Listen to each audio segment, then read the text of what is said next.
Dans ce village administré par l'autorité palestinienne, Israël pourrait bientôt renforcer sa mainmise. C'est ce que permet une série de mesures approuvées dimanche par le cabinet de sécurité israélien.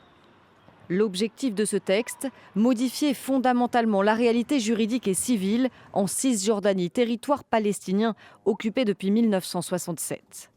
Pour cela, des réglementations qui interdisaient aux Juifs d'acheter des terres doivent être supprimées. Une décision illégale au regard du droit international, dénoncée par l'autorité palestinienne.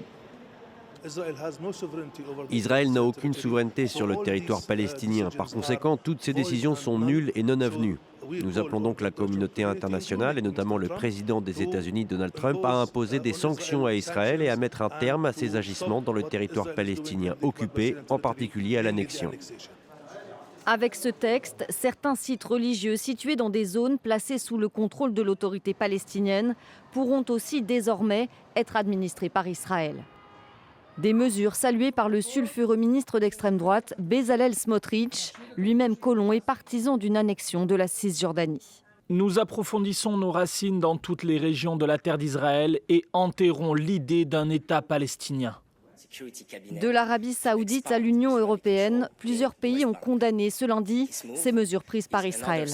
Celles-ci interviennent alors que les violences et le harcèlement exercés par des colons israéliens ne cessent de s'amplifier en Cisjordanie.